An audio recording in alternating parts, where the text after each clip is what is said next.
Naham tishtami vaikunte yoginam hridaye nacha madbhakta yatra gayanti tatra tishtami Narada.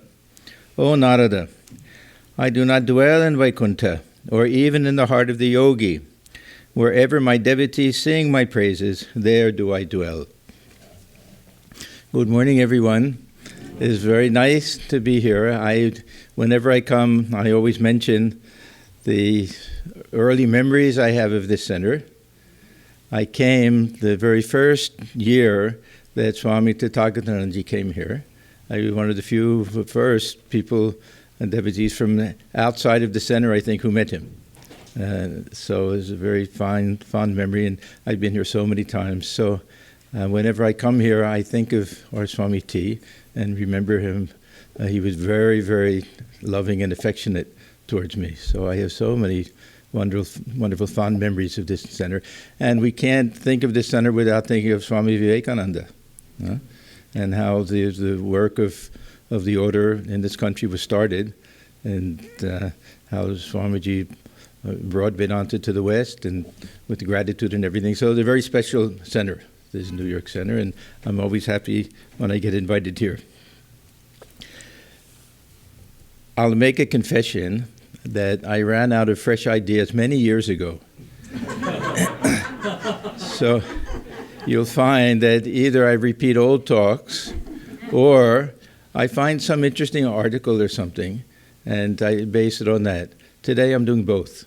This was based on these articles. Most of the books you find in our order that look like articles, they were talks that were given that were recorded and transcribed and put into an article form. So there's a book by Swami Bhuteshanandaji, who was one of the great monks of our order, president of our order. I was blessed to get my brahmacharya vows and sannyas vows from him. And he wrote a book. There are two versions. One is in Bengali and the other is in English. It's not exactly a translation. There are some common lectures, and there are some that are only in Bengali and some that are only in English. This one happens to be in both. The name of the book is Ramakrishna Bhava Prabha. And in English they call it, I don't remember what they call it, something about the incarnation of Sri Ramakrishna, something like that. And it's a wonderful book. I don't know if you have it here. Those who know Bengali, read the Bengali version. It is really fantastic. And so I based several lectures on some of his, these were actually talks that he gave. They look like articles, some of his articles. This one is in both the Bengali and English. And the Bengali title is Shuddha Bhaktir Lakhon Ota Praptir Upai, which means what are the characteristics of pure devotion, and how do we get to that? What are the means of attaining that? And in English it says supreme devotion and the way to attain it. If I had to sum up the essence of his talk, it would be in a little phrase that Sri Ramakrishna used to utter. We heard it many times from him, not directly, of course, but we read about that he says, Bhakti Pot Shohoj Pot. This means that the path of devotion is easy path or simple path. This word sahaja, the Sanskrit word, sahaja, it means it's natural. It comes along with birth, so it's natural, but in Bengali it more of this meaning of the easy, simple, straightforward. Then, that's the first half. The second half is tobe ato shohoj noy, but it's not so easy. So we may think that the path of devotion is a very easy, simple thing, but what he's saying in this lecture is that there's a very high bar for it. It's open to everyone, but if we want to really develop this devotion, then it's not such a simple thing. We should never fool ourselves into thinking, the path of knowledge, we have to have tremendous renunciation. Path of yoga, we have to be able to sit for hours and hours. But the path of devotion, we just sing and dance a little, and we don't have to worry about all these preliminary things and the study of scriptures and anything like that. So a very simple, easy thing. So his point is it's not such an easy thing. Thakur also said that, but he emphasized that in this Kali Yuga, he said in this Kali Yuga, which just means in this present age. We don't have to worry about what do we mean by Kali Yuga. It means this present age where we don't have the time, we don't have the energy, we don't have the concentration of mind, the opportunity to spend 24 hours a day in spiritual practice and everything. So there's something suitable. Now, Shahoj, that there's something natural about it also, because we all know what it means to feel. We all know what it means to love. When we look at all of the devotional attitudes, they're all human relationships. And we transpose them. We transpose that love that mother feels for the child, or the child for the parent, or lover and beloved, even the servant and the master, that loving relationship. We transpose that into our relationship with God. So we take feelings that we all understand because we've had them. That's why Shahoj also means natural. It's something natural to all of us, and we have that benefit. Whereas if we start with Soham, I am he, it goes against every natural tendency that we have to feel, no, this is who I am. I may know that I'm not this body, but at least I dwell in this body, and I have a personality. And I have a history in the past, and I grew up in a certain place, and I have parents, and all of the things we identify with. So at the very beginning, we go against the grain. This bhakti yoga, we're following a very natural path, and as we develop, we get closer and closer and closer, we end up with oneness, the same goal that we're trying to reach through jnana yoga and through raja yoga, the karma yoga also. So Thakur recommends this as something that is very appropriate for most people, even among the direct disciples. Aside from Swamiji, basically, even the direct disciples, he thought that these relationships and this devotional practice was best.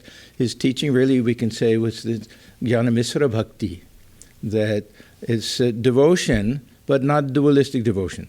Devotion based on oneness. The distinction between Sri Ramakrishna's bhakti and traditional bhakti schools, most bhakti schools are either dualistic or qualified dualistic.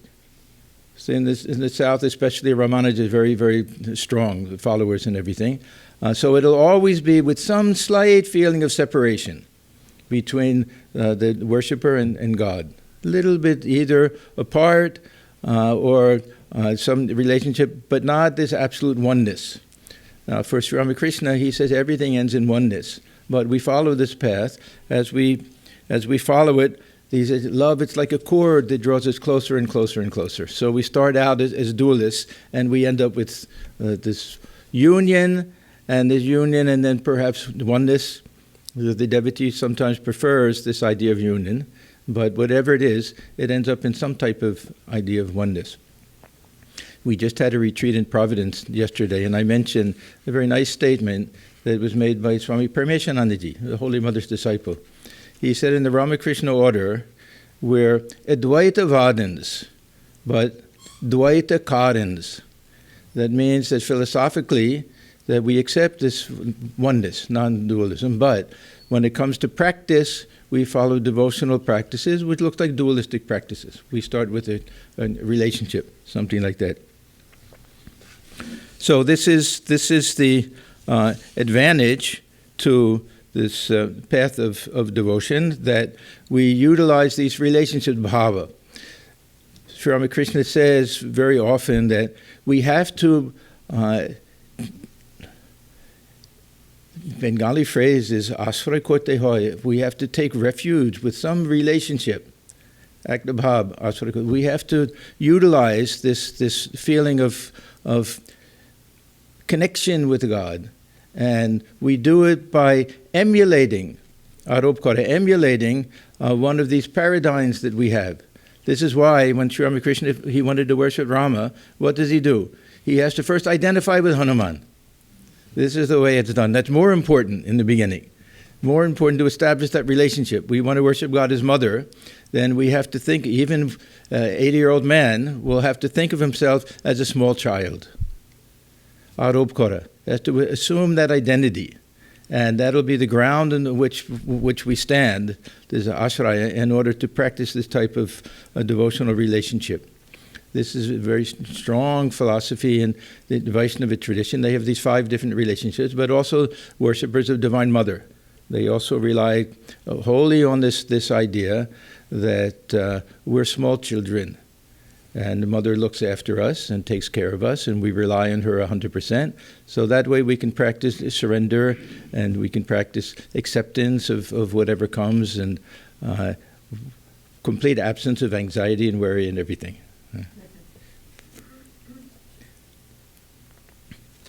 So anyhow, this first part, it's the easy path. So we think that all we have to do is repeat the name of God. We weep a little bit every once in a while, and we'll have the vision of God. So the second part is what this talk is really about. That is not such a simple thing. Now, there's a distinction that Thakur speaks about very often, something what we call adhikara. Adhikara means, what do we have a right to? Who is right based on some type of qualification? Adhikara is a very important doctrine. It has a very positive meaning and a very negative meaning. The negative meaning was that it was very exclusive. And the very orthodox traditions say only Brahmin boys are allowed to take sacred thread and to study the scriptures, the Upanishads and everything, and even sannyasa, that it was restricted to Brahmins. When Swamiji traveled through certain parts of India, South India especially, was more orthodox, he was called a Shudra sannyasi, that people questioned, was he really entitled? Did he have this adhikara? Was he really entitled to take it? So this is the very negative side, and Swamiji didn't like this at all, of course.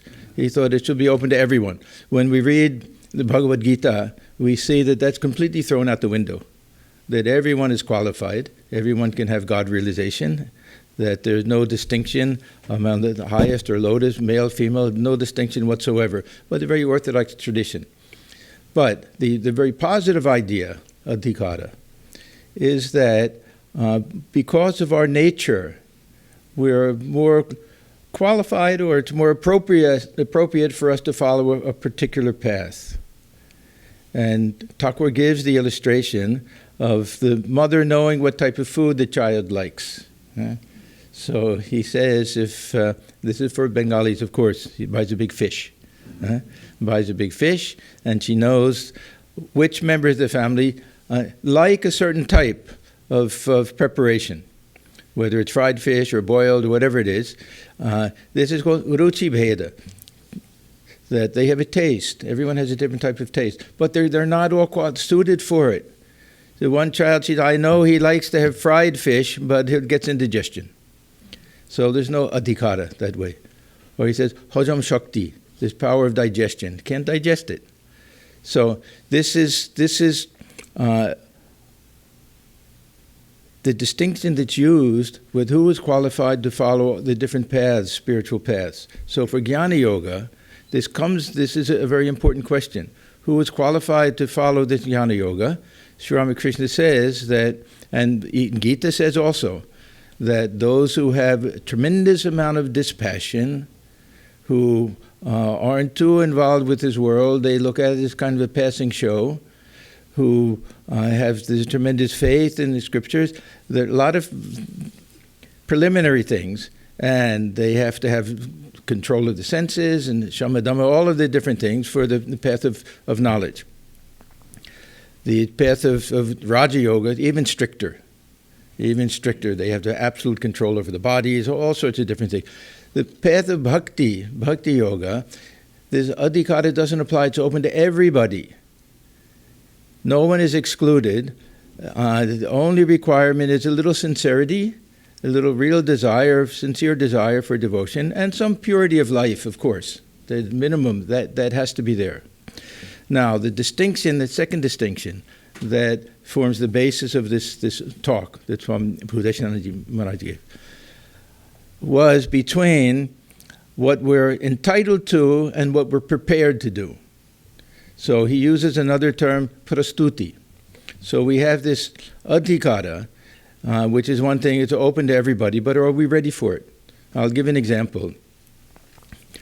There are a lot of retirement communities. I don't know if you probably have them here also, but in our area, a lot of retirement communities, 55 and over, and anybody who lives there, by right, can have a little plot of land to grow some flowers or vegetables, a little garden, community garden type of thing.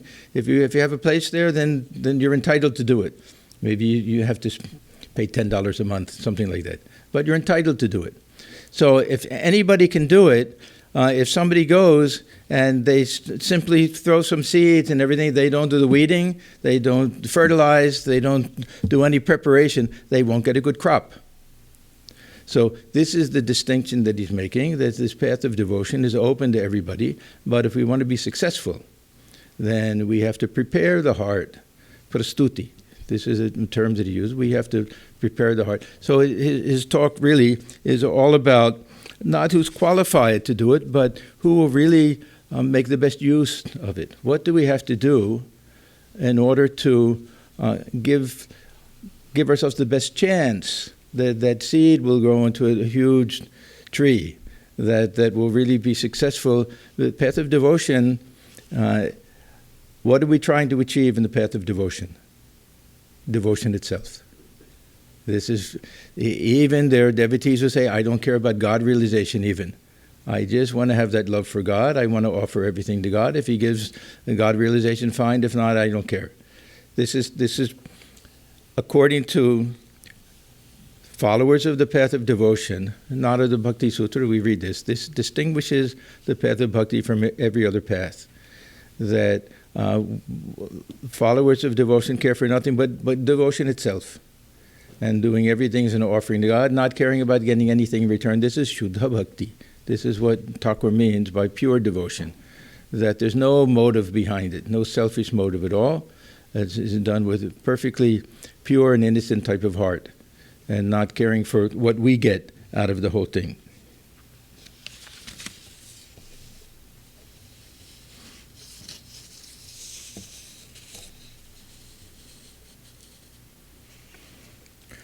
The Gita, of course, is one of our great sources for this. And there we find that it's open to everybody, even those who haven't led a very pure type of life. See, the Gita was written specifically for those who were left out. It's a very interesting, there are a lot of even verses about this, that the Shruti was really, it was for the very high-class people. And it was almost out of compassion for everybody else that this Mahabharata and Ramayana and the Puranas and everything were written. So the common people who didn't know Sanskrit even, the common people who were not considered qualified for anything higher, they would get the same truths presented to them. So we find a very nice verse, Apiched Sudaracharo Bhajate mam ananya bhak sadhar eva samantavya samyak vyavasito hisa. Even if the vilest sinner worships me with exclusive devotion, he is to be considered righteous, for he has made the proper resolve. So it's a very low bar for who can practice this path of devotion. That even if we feel that we've led a very unclean type of life, that we're not fit for it, that it's open to us. It's open to everybody. In fact, those who feel that, they're the ones who really should practice it. I remember reading a very nice statement by Swami Ashokanandaji, that he said, I find so often the devotees stop coming, and I asked them, why have you stopped coming? They said, Swami, we feel that we're not fit for it, that the mind is having bad thoughts, and we don't feel that devotion. And he said, that's when you should come. He said, when you're feeling cold, that's when you come near the fire. He said, so it's open to everyone, but it's not such a simple thing, though it's open, okay, we have to do this type of preparation.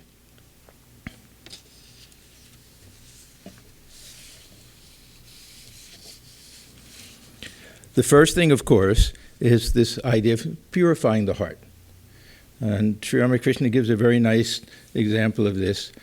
when we read the Gospel of Sri Ramakrishna, we find he had a very interesting technique, very interesting way of explaining things, that he would have a song in mind. And the song sometimes would have a little story in it, and he would tell the story first, then he would sing the song. It's a pedagogic technique. Huh?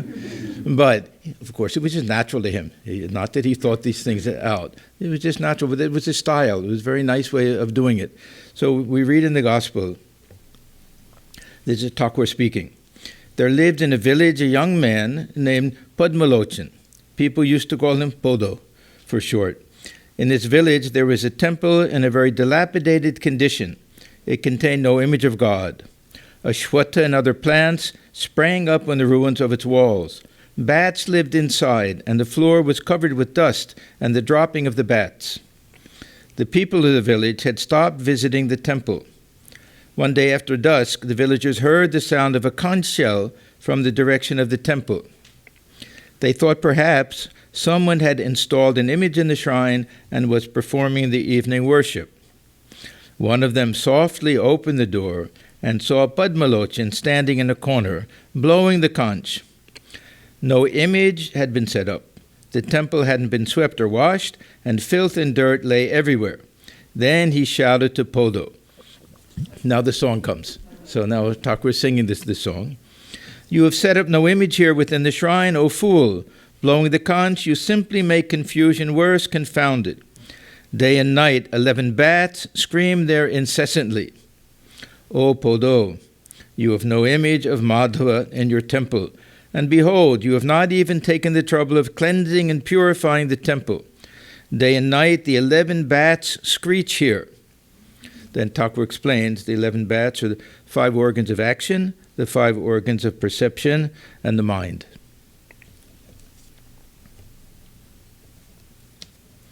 So this is our condition, not that bad, of course, but this is our condition that we want to start immediately setting up the shrine and worshiping, but we have to do a little bit of that cleansing. We have to clean the heart. That means mostly bringing in pure thoughts. See, we don't have to fight so much any negative thinking that comes if we bring in the positive. This was always Thakur's method. Don't fight these other things. Bringing something positive, just bring the thought of God. How do we bring in the thought of God? We keep holy company. We read the Gospel of Sri Ramakrishna, the Holy Mother, all of these things. This coming to the center, all of these different things are ways that we start to do that, changing our habits, the people that we visit, the company that we keep. All of these things are different ways of doing that. Then we have to find out, or we do find out, what really is required. How much of the cleansing is required, and how much of longing for God, how much of real devotion, of real dedication is required in this path of devotion, which we're told is easy. Remember, we're told this is the easy path. Then we have a very nice incident in the life of Swami Premananda. Swami Premananda, a direct disciple of Sri Ramakrishna. It's a very interesting story with him, that in the very early days, when Swamiji came back from the West and instituted this whole mission, Ramakrishna mission, which was dedicated to the social uplift and to preaching. And they all said, Thakur said, who is qualified to preach? We have to get the badge of authority. We have to realize God first. So they thought, no, this is Swamiji's idea. That they had little objection to that. And who can help the world? That this is something Thakur said, first realize God, then worry about these things. So there's a little hesitation. Some of his brother disciples and some of other non-monastic disciples, but they had so much faith in Swamiji that no one really rebelled or anything, and they knew Thakur was living in Swamiji, and this. But anyhow, it took a while for some of them to come around. So Swami Premananda had a little doubt. He was a little more orthodox in his ideas of monastic life and everything. Then a period came later in his life when he had a very severe illness. They thought he was going to die. Now there's a second story here. You may remember that Swami Premananda's mother was a great devotee of Sri Ramakrishna, and when Sri Ramakrishna wanted, Babu Ram was his name, Babu Ram to live with him and eventually become a monk, that he went to her and he said, I want your son. And she said, okay, but does the mother give away a son without getting something in return? And he said, okay, then what do you want? And he said, you promise me that I won't live so long to see the death of any of my children. So he said, okay. And then when the Swami Premananda was so ill, everyone thought he was dying. And he said, no, I can't die. And they said, why not? He said, my mother's still alive. The Thakur promised that. So he recovered from that illness. But while he was bedridden, he read all of the works of Swami Vivekananda. He didn't know English very well, so whatever was translated into Bengali, he read all of that, and he used to say, it created a tremendous revolution in my mind. And now I really understand what Swamiji was doing, this worshipping God by service to other beings. This was Thakur's message. So wherever he spoke, he would talk about Swamiji's ideal of worship of God through the service of mankind. So he was in Malda. He was giving a talk there, and somebody in the audience kept saying, Swamiji, we want to hear about prema. We want to hear about divine love. And he didn't pay any attention. So the devotee asked several times. Then he said, okay, you want to hear about that? Is anybody qualified to hear about that? And then he said, let me tell you a story. There was once a man, they call it feriwala. These are kind of door-to-door salesmen. You can say they walk down the middle of the street hawking their wares. So they'll have pots and pans or something, and they'll bang them and say, pots for sale, and people will come out. So one man was there walking down the street, and nobody knew it was for sale, but they all came out. And they said, what are you selling? He said, I'm selling prema. I'm selling divine love. Who wants it? They all said, oh, we want it. Everybody lined up. They all wanted it. And then one of them said, what's the price? What does it cost? And he said, it'll cost your head. And they said, oh, no, we don't want it. And they all ran inside. So what are we willing to sacrifice? And what does it mean to give the head? It means a whole life has to be devoted. Now, one thing I want to emphasize is that we're getting this high bar so that we can try to get a little bit higher. None of us can all of the things that Swami says in this lecture are things to aspire to. None of us can really say that, yes, I'm willing to give my whole life for this. But it gives us a high ideal, a goal to try to aspire to. I remember in Trabuco, the monastery where I stayed for so long, one of the brothers had a little sign on his door that if you try to jump over the moon, you'll be able to jump over the fence. So we should have a high ideal, understanding that it'll help us go a little higher, but we shouldn't feel like failures if we can't, go that high. So these are all things that we have to try to aspire to understand and appreciate what it really means. This purnahuti, we have this beautiful term, that offering of everything. To offer, at the end of the Homa sacrifice, that there's something, this purnahuti, that they talk about, that the very final line is, now I offer myself and everything that I have into the fire of Sri Ramakrishna. So, as I say, at that moment we may feel like it. Yeah. And then we think, no, but I have my family and friends and job, all of these things. That's natural. We shouldn't feel bad about that. But at least at some time we have to realize that if we want the highest, we have to offer everything. So this is something, as I say, that we have to aspire to, that we shouldn't think that this will be an easy thing. Ato shohoj noi. We have to keep reminding ourselves this path of devotion is the easy path, but it's not that easy at all. So the first piece of advice that we find in this lecture is probably the most important thing. Is that Swami Bhudeshananji, he says, ekantikota. That means that this has to be the one single thing in our life.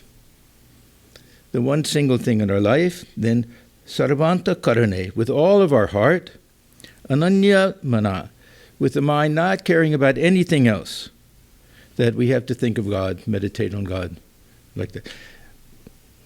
We can do it just at the time when we sit for meditation, when we sit for prayer. At least at that moment, we can think nothing else means anything to me. Afterwards, we have our family, we have everything else, but at least at that time, we can do it. I always think that these different spiritual attitudes and spiritual paths are meant for different periods of our life and different times of the day even. That we may say that to say that this world is unreal like a dream, it won't be very helpful for me when I'm doing my work. But when I sit for meditation, then I can say, let me think that this world is nothing. It's just a little mud puddle, a little passing fancy and everything, and dive deep within. At least at that time we can do it. So at the time of prayer, at least, we can have this feeling, whole mind absorbed in God, with all of our heart and soul, allowing no other thought to enter into the mind. Then he quotes again from Gita, another very famous verse, those devotees who worship me without allowing any other thought to enter their minds. For them, yogakshema vahamyaham, I take care of it, all of their needs. Whatever they have, I preserve. Whatever they need, I'll provide. Minimum things, not big things or anything. This is the way the devotee feels, that whatever comes of its own, without too much effort, that this is enough for me. This is another part of what it means to be prepared for this path of devotion, contentment. Whatever comes. Now, whatever comes doesn't mean we don't try for things. We have to make that effort. But we're successful, we're not successful, this is Mother's will. That's all. We have to accept it. Acceptance and contentment. These are a big part of what it means to be a devotee, a real devotee. And we find in Gita, we find so many of these phrases that manmana, madparayana, madpara, that you have to look upon me. This is Sri Krishna saying. You look upon God as the beginning and end of everything, as the supreme, the most important thing in life. This ekanishta, this having this devotion to this one ultimate goal of life. That this is the prastuti. This is how we make that preparation to be able to let devotion grow into the heart. So he adds then these two things, surrender and acceptance. That if we say that, yes, Mother, everything is your will, and then we don't accept things, and we worry about things, what will happen in the future. And we see a real devotee, sometimes they don't worry. There's a great test. Those who are always worried, anxiety, well, what will happen? They say, no, Mother is there, she'll take care of everything. There's a very beautiful song, Ma Achen or Ami Achi, Bhavna Ki Achi Amar. A very beautiful song. It's so simple that the devotee says, Mother is there, I have my mother. Mother's there and I'm here. Then what do I have to worry about?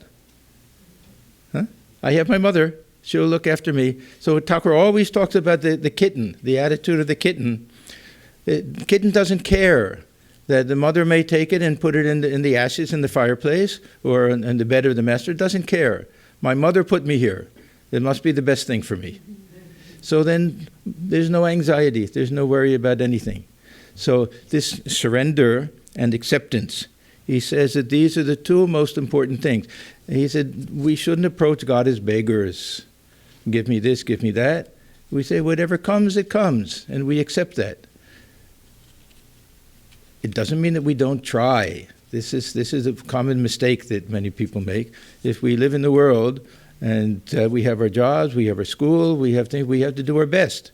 We have to really try to do our best, but we accept whatever comes. That's all. We accept it. And if we're real devotees, we say, no, it's not just the will of God, it's the grace of God. See how the attitude changes. Sometimes bad things happen, it's God's will. Good things happen, through God's grace it happened.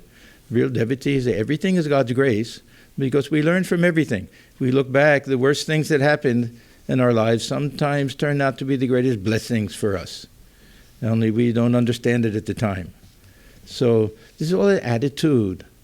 This is why Thakur says the mind is everything. What our attitude, this is the most important thing. The external things are very much secondary. If we're content with very simple things, then we're happy. If we're not content with getting big fancy things, then what's the use of getting them? So these are all different spiritual attitudes that are very, very helpful.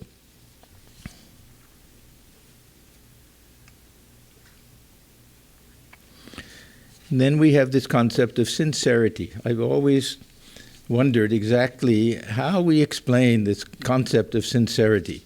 What does it really mean to be sincere about things? The Bengali term, antarikata, it means that which is deep within our heart. When we say something that we feel it, we're not just saying it, we mean it, but it's more than that. Somehow it goes very deep within.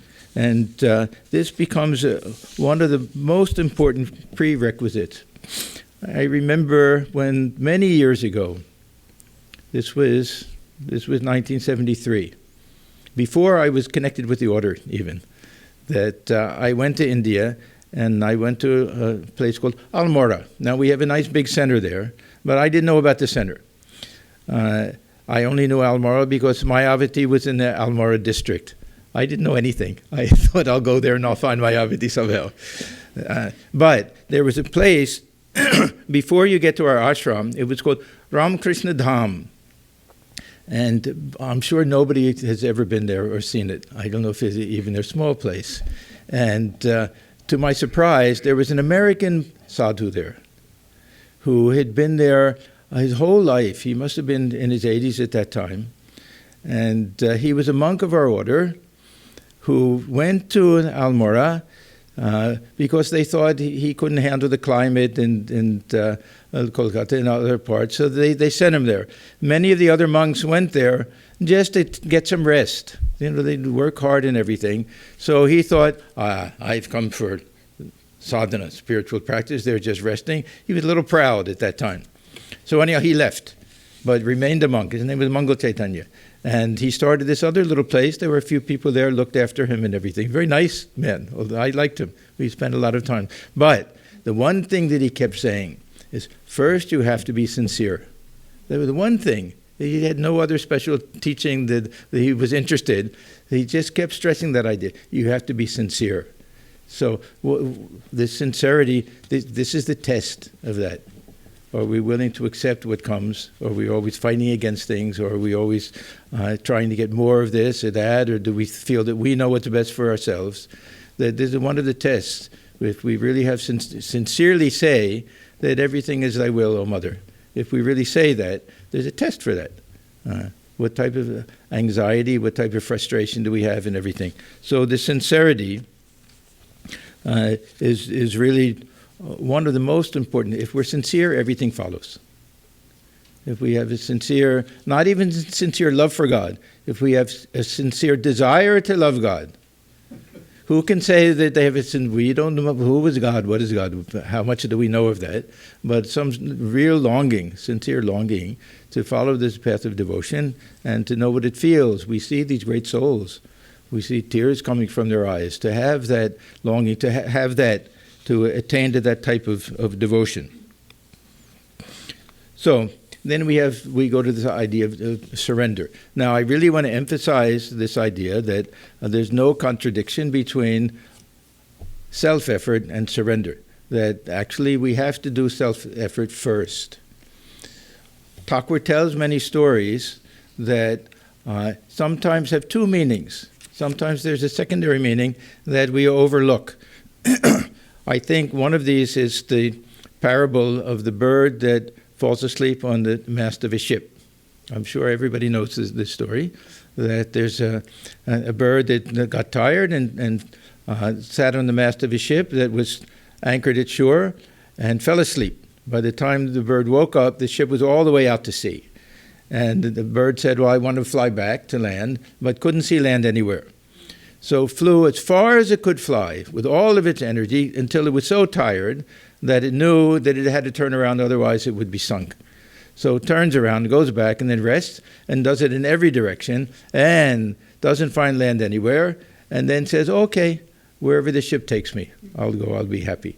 Now, we understand that that's that ultimate reliance and surrender on God. But we have to remember that it doesn't happen until the bird flies in every direction. If the bird at the beginning said it, wherever the boat takes me, some doubt would be there. That, but I could have flown that way and found land, and maybe I'll try later, but now that's all gone. So we do everything we can to have whatever God realization, whatever it is, and then we say, now grace has to come. And that's when it can come. It doesn't come before then, when we still think, no, it's up to me. But we have to start out with that idea. Swamiji makes a great statement. When you do anything, feel that everything is up to you. When it comes to the result, feel that everything is up to God. Then we give up everything. But we have to do this, try our very best to be successful at whatever we do, because we're doing everything as an offering. So we have to be successful. We have to do things in a very careful and pleasing, beautiful way if we want to do it as an offering. So then he really gets to this idea of purity of heart and what are the things we need to acquire within the heart. And we get another parable that Sri Ramakrishna tells, that there was a king in a very small, simple kingdom. It wasn't a big fancy kingdom, that the people, the subjects of the kingdom, were simple peasant people. And he was a very good king, benevolent king, and he wanted to visit one of the homes of one of the subjects of his kingdom. So he told his ministers, you find one house, the typical family, and I want to come and see how they're doing and what their desires and needs are and everything, so you make the arrangements. So the minister found one family and told that family that, look, you're going to have a special visitor. Do you mind if we come and clean up your house a little bit? So they said, no, that's fine. So they swept everything out, painted it, did everything. Then, do you mind if we bring in some nice furniture? And we bring in a little tea set and some nice snacks. We do all of these things. They said, no, that's fine, okay. And then everything is arranged. Then the king comes. Now, what Thakur is saying is that both are instances of grace, that if we want God to enter into the heart, first, this is also a type of grace, that we find out that there's a chance that really the king can come and enter. And then all arrangements are made. We cleanse ourselves of all this negativity and everything, all of our attachments and desires, passions and everything. Then we have to acquire this vivek, vairagya, all of the different things, dispassion and discrimination and devotion, shraddha, faith, all of these things. These are the tea set and the furniture and everything. Then everything is ready. And then we're perfectly prepared. Then the king comes. And he saw the beautiful parable. And when we talk about this viveka, this, of course, people don't like the word discrimination anymore. It has this negative connotation, discernment. But it really means distinguishing between what is real and what is unreal. Now, the jnani has his own way of doing it, with very high principles, high teachings of what is eternal, non-eternal, the subject and the object. Devotee doesn't have to bother about any of that. What is important and what is not important. We have that distinction in the Kathopanishad between Shreyas and Preyas. What's enjoyable, what's pleasant. There's nothing harmful about it, but what's really of higher value. And what really will lead to a deeper type of contentment in life. That type of discrimination is what's most important.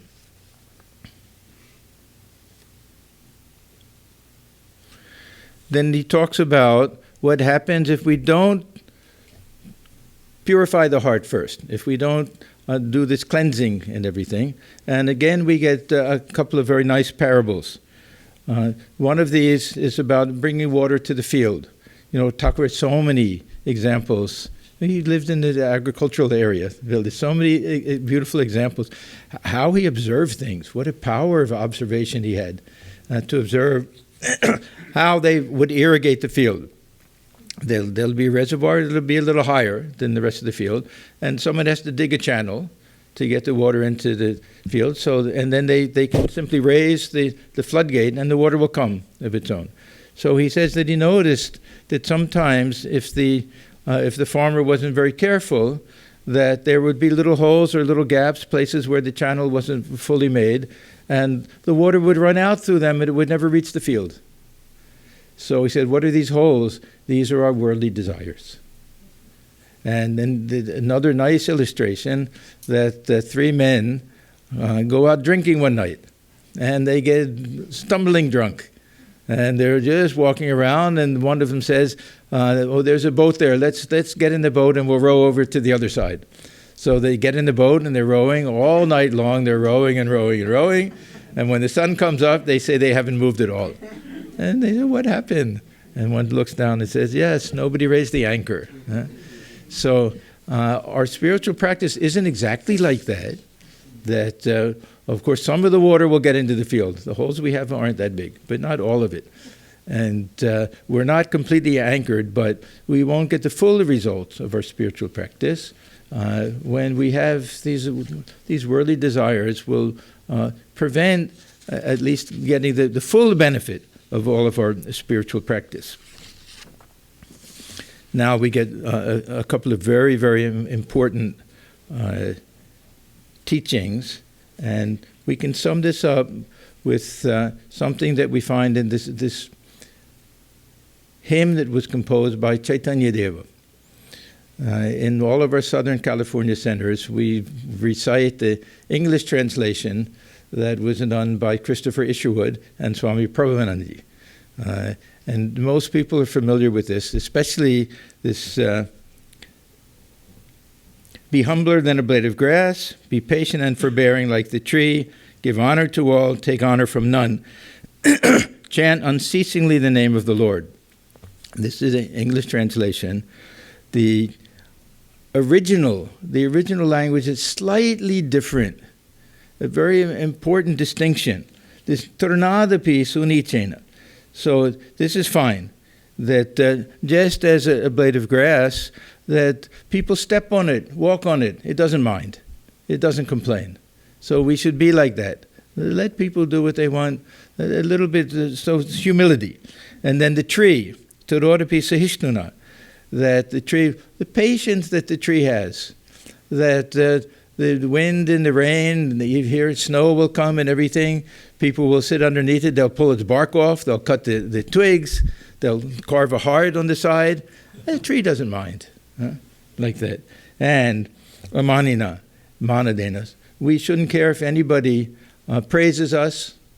What do we care? They praise us or they don't praise us, but we show honor and respect to everybody. But then it says, kirtaniya sadaharihi.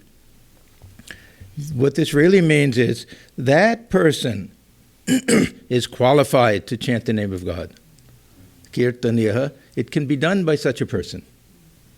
So the English translation we have is nice, but this adds a little extra to it, that this is also a type of prerequisite.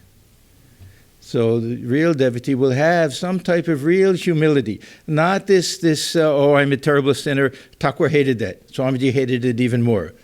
But the real type of humility. Did Swamiji have humility? He did. It just didn't manifest the way we expect it to. He didn't like this low and meek and everything. He liked, I am he, I'm the lion. That he had that. But he used to say that Sri Ramakrishna could have created thousands of Vivekanandas from the dust of the earth. Now, think of that type of humility. And he said, if I've said anything in my life that had any truth to it, any value, any benefit, it was all his words. His words. Anything that was not helpful for people, that's on me. So he really had great humility. There was one incident when he was somewhere in West India, Gujarat maybe, and he was having a conversation with some of these real pundits. You know, in India, they have these Sanskrit pundits who can speak Sanskrit the way people can speak their native language. They're absolutely fluent from their childhood, and they can, on the spot, compose hymns and do all sorts of things. Swamiji knew Sanskrit, but not like these pundits did. So he made some mistakes and they laughed at him. Did Swamiji get upset? He laughed also. Huh? So despite that appearance that humility is the last thing we would say about him, he actually had that. So these are really very important things, that this absence of pride, that this patience and forbearance, and this humble attitude and everything. If we want to be devotees, we have to try to acquire these things.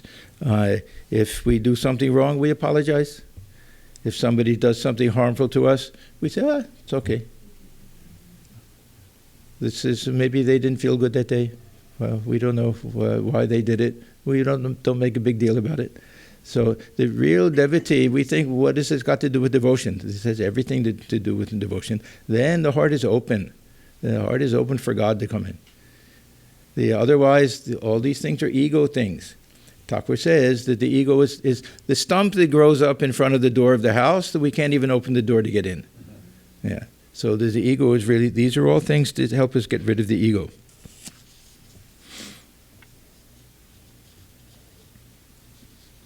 Now there's the last piece of advice, that Swami Bhuteshananji Maharaj talks about, which again may not seem to be such an important thing for devotion, but he says that this final thing, most important thing, is unselfishness.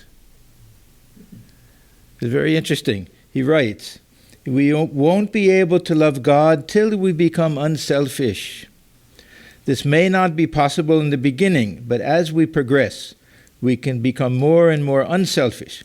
Devotion and selfishness are like light and darkness. They can never go together. Swamiji loved this idea of unselfishness. He said God himself is selflessness. Unselfishness is God. That all Swamiji wanted was some people who would come willing to sacrifice everything and just live for others. He said so many beautiful statements. May I be born again and again. And I don't care if I have to come again just to help one person. So there's unselfishness. Why? Because selfishness is based on ego, and the ego is what prevents devotion. If we can learn to be unselfish, that means think about other people more than ourselves. My favorite statement that Swamiji made was, they alone live who live for others. The rest are more dead than alive. Really, just astounding that someone could make a statement like that. And that was Swamiji. He lived his whole life for others, nothing for himself. He really had this desire to lead a retired life and spend his time in meditation and everything. Everything he did was for the benefit of others. So these are all the characteristics and the things, the preparation things and everything. But remember the second half of this title, that what are the means of attaining all of these things? How do we attain the characteristics of pure devotion? And why does he combine these two things? The very simple reason that the means of attaining these characteristics are by practicing these characteristics. There's no other way to do it. There's no trick to it. That how do we attain unselfishness? By being unselfish. So it turns out that these are all the things that we have to practice. When we read this Sthita Prajna section in Bhagavad Gita, chapter 2, that gives all of the characteristics of the sage of steady wisdom, that Shankaracharya makes a very big point, that why are we given all of these characteristics of God-realized soul? And he says, so that we can practice them for the sake of sadhana. It's not simply so we can recognize someone. Oh, that person has that quality, that must be a very high soul. That's not the purpose of it. The point is that if the God-realized soul sees the same divine presence within everyone, doesn't make any distinctions, high and low, then we have to do that.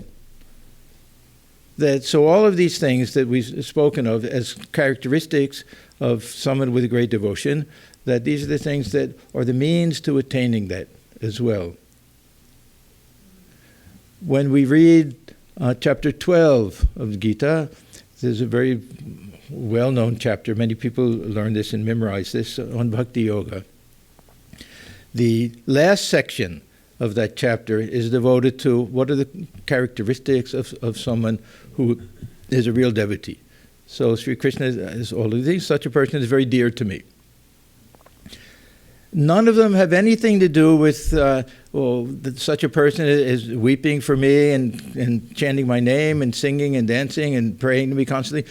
They're all about these qualities of same-sightedness and contentment and purity and not becoming agitated, calmness, and all of these things, all of the preparation things, all of the things that allow the heart to be ripe, to be ready to accept that divine presence. The divine presence is there, of course, but in order for us to really experience it and for us to feel it.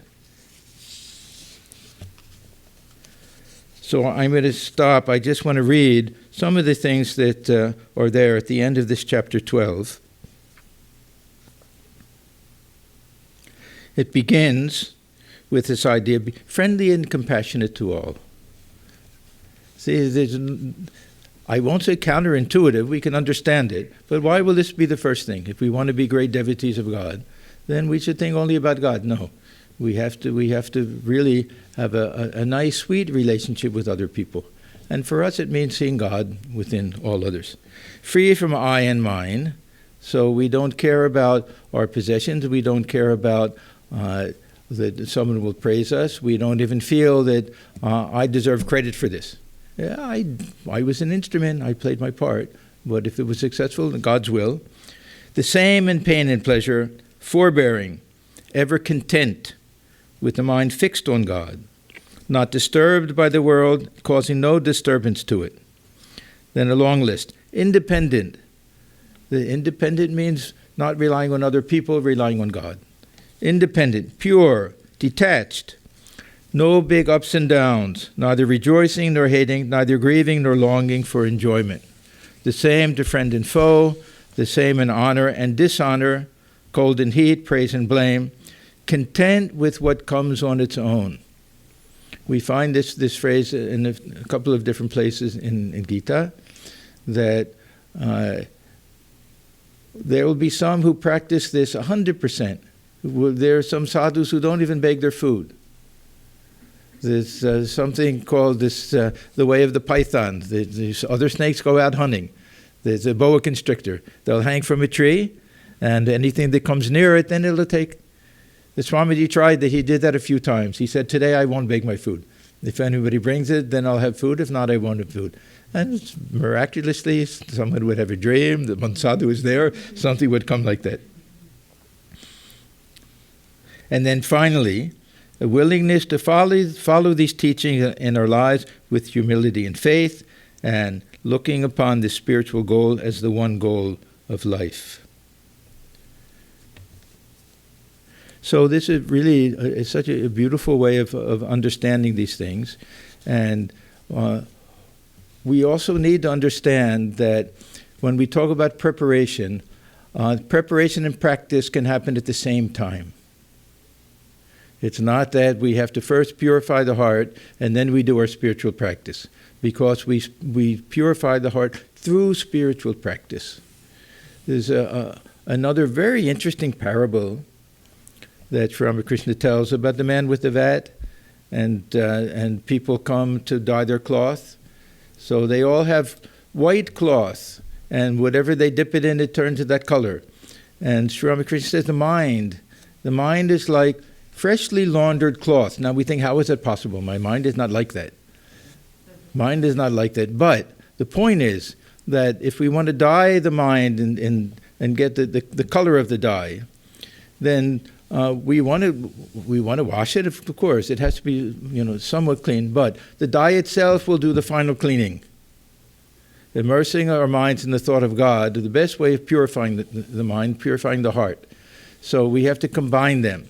And this preparation, this is a lifelong thing.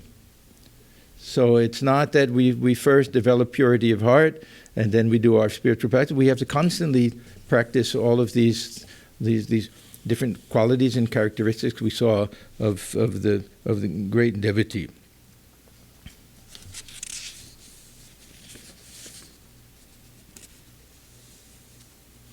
So then we have the end of this talk that Swamiji recites, mentioned in the verse, Yomam pashyati sarvatra, sarvam chamai pashyati, tasyaham na pranashyami, sachame na pranashyati. He who sees me everywhere and sees everything in me, to that devotee I am never lost, nor is he ever lost to me. God will always be near such a devotee, holding his hand and protecting him from danger. So then that's the end of that talk. So end of my talk also. If you have a question, could you be good enough to put up your hand, and then we'll ask you to come and sit here to pose the question.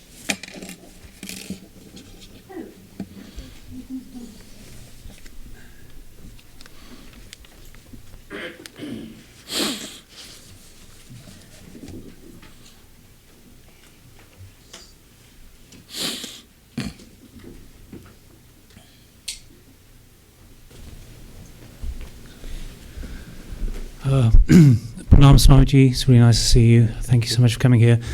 I just wondered if you could explain more about these 5 moods of bhava that you mentioned from the Vaishnavite tradition, and also whether they're applicable to the practice of devotion in the context of the Ramakrishna order. Thank you. Okay, that's a very nice question. The 5, the first one is called Shanta Bhava, and it's not much of a relationship, and it's not much emphasized either. That this is the peaceful attitude that the ancient rishis had, and more of an Advaitic type of thing, Jnana Yoga type of thing. So this is not really emphasized very much. We can almost say that there are 4 very important ones. There's this Dasya Bhava, which is looking upon God as the servant and looking upon ourselves as God as the master and ourselves as the servant. And all of these bhavas have a paradigm. So the paradigm, most of them are with Sri Krishna. This one is with Sri Rama. So the relationship that Hanuman had to Rama. And we try to feel ourselves to be like the worshipper. We're not trying to identify with Rama himself, but we're trying to identify with Hanuman and feel that same type of devotion that he had, that we try to have that same attitude, that Rama only cared for the happiness of Sri Krishna and felt strength and power. So this Swamiji liked this attitude. He had one beautiful Sanskrit poem where he said, "Don't you know who we are? We're the servants of Sri Ramakrishna. We can unhinge the universe. We can crush the stars to atoms. Don't you know who we are? The servants of Sri Ramakrishna." So that type of attitude, Dasya Bhava. Then there's Sakya Bhava, the relationship that Sri Krishna had to the other cowherd boys. A very sweet, loving relationship between friends. They can climb on each other's shoulders. They can eat from the same plate. So to look upon God that way. We have one incident in the life of Swamiji. This is very interesting. What was Swamiji's relationship with Sri Ramakrishna? There was one time when Swamiji said to his brother disciples, "I'll do the worship today." So he did the worship of Sri Ramakrishna in his own way, not with a lot of formalities or rituals or anything. And there's a tradition in India that at the time of the food offering, that everyone else leaves. So they all left the room, but they heard Swamiji say, come my friend, and take your food." So I don't think anybody else could do that other than Swamiji, to look upon Sri Ramakrishna. So he had, of course, they had different attitudes. Sometimes he felt a servant, but at least that one time. So that Sakya Bhava. Then Vatsalya Bhava is the attitude that Mother Yashoda had for the baby Krishna. That complete reversal, that I have to do everything for God, that God really needs me, and complete selfless love. The infant baby can't do anything. I have to do everything. So that type of relationship. And then Madhur Bhava, the relationship that Radha and the other gopis had towards Sri Krishna, that whole mind fixed. When can I be with the beloved? The very highest type of attitude.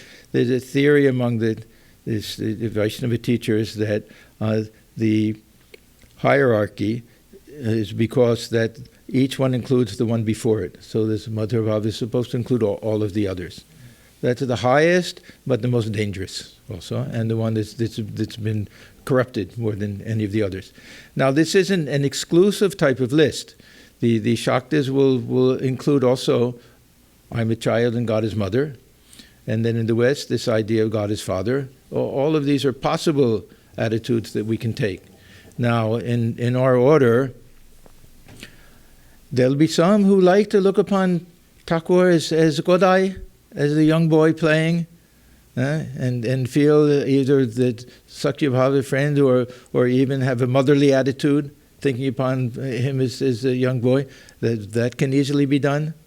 Even during Thakur's lifetime, there were some who looked upon him as the lover. He was a little scared about that. But these attitudes that can apply to him, we can easily feel that, yes, let me be his servant. Especially monks of the order. We really have to feel that whatever we do is a servant.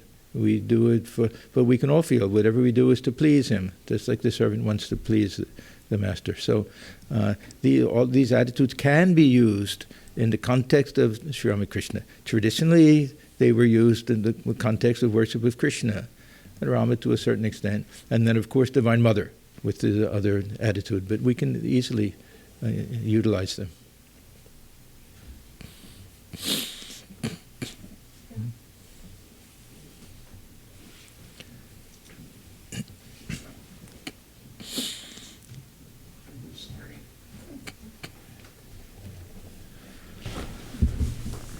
Good morning.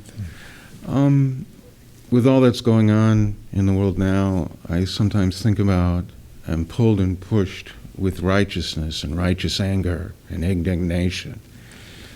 And I wonder how what we're talking about today can guide that. So does the question make sense? Yeah, this, of course.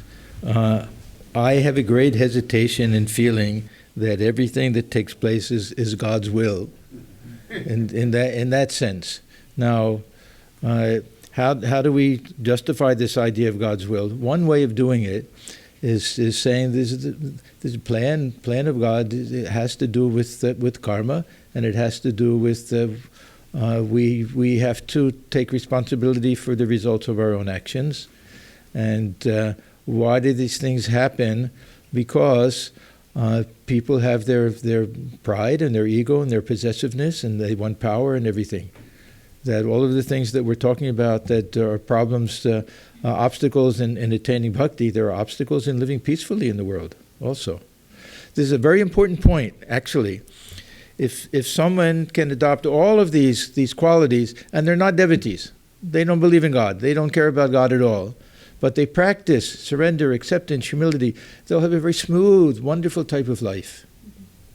These things are practical things for everybody. There's one of my favorite verses in Gita. It talks about those who are free from the pull of all the desires and everything. It says that we can say they're yogis. They're yogis, but it also says sukhi. They're also happy people. So this is also a key to happiness. Unselfish people are happy people. I've never seen a happy, selfish person. Really. They may get things and everything, but they don't have the real type of people who don't think about themselves have a chance. Yeah. Perfectly unselfish people. If they're unhappy, it's because of the unhappiness of somebody else and not themselves. So if we want to know the cause for all of these problems, I won't say, well, God's will. I'll say because this mind is such that we crave power, we crave possession, we crave all of these things. Not everybody, but of course, unfortunately, the people in power very often do. And we play our part by trying to be a force in the other direction.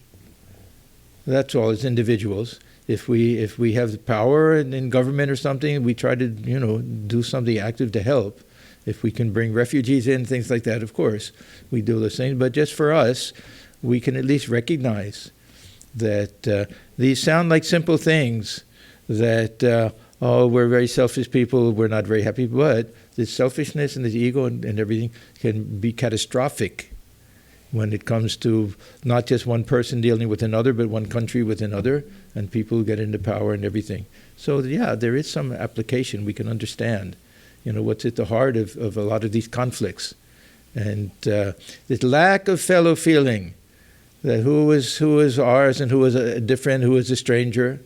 If we really, like Holy Mother says, learn to make the whole world our own, we won't have these types of problems. But these all stem from this false understanding of who we are, this ego that comes up.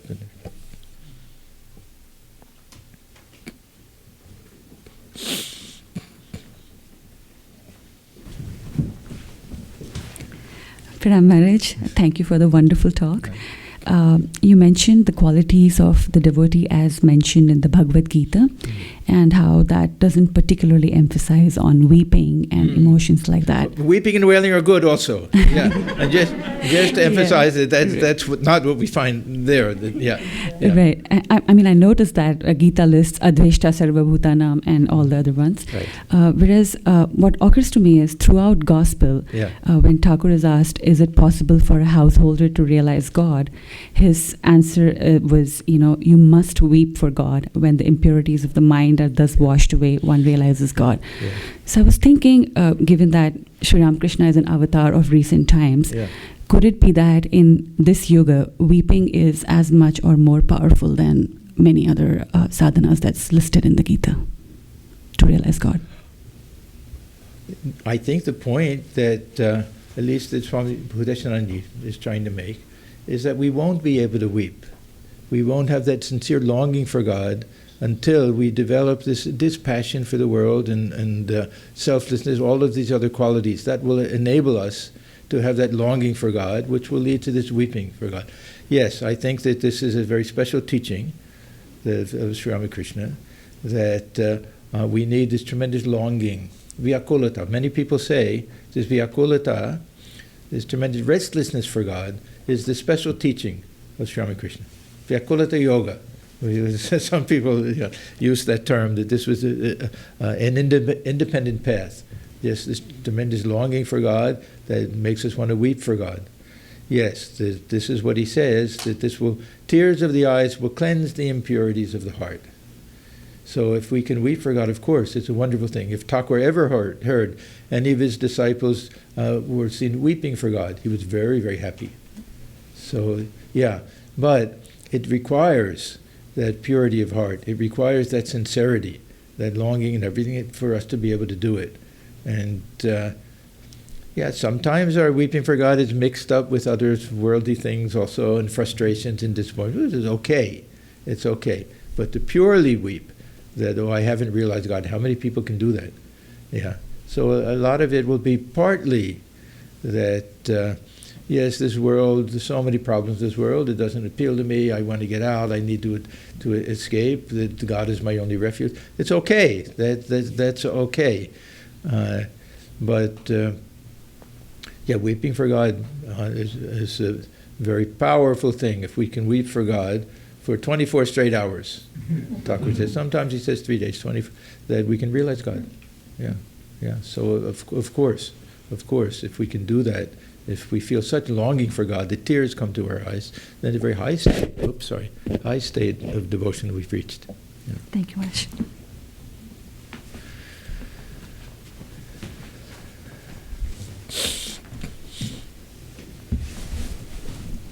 Thank you, Maharaj, for the wonderful speech. My question was this humility that you talk about. Where is the line that when you see that knowingly that in the practical, especially the modern world, when somebody is trampling or not doing the things that's right, and we just want to suffer it, tolerate it. We can't even do our best. Where is the line we draw? We are devotee, want to do the right thing for the society, for our children. But when you see that knowingly somebody is trampling those rights, what is our duty? Where do we stand as a devotee or a bhakt? That was. That line that we draw is different for everyone, and we have to come up with it. We don't want to be doormats for people. And Swamiji is very clear that he says for the sannyasin, you turn the other cheek, don't fight back. Householder has to stand. If it's a question of dharma, a question of right and wrong, householder should stand up. If it's a question of you didn't show me enough respect, that is a personal thing, then we may say, okay, I don't need my name on this, as long as it's, but if someone is really taking advantage of us, and it's harmful for them, for us, and everything, then we have to stand up for our rights sometimes. But it's a real balance, and we have to be practical people. Will I get fired for this? Will I get in trouble? What will the result? So we have to be practical people with a lot of these questions. But yes, humility doesn't mean that we're fools. The Thakur says that, you be a devotee, don't be a fool. So we have to be sensible people. Thank you.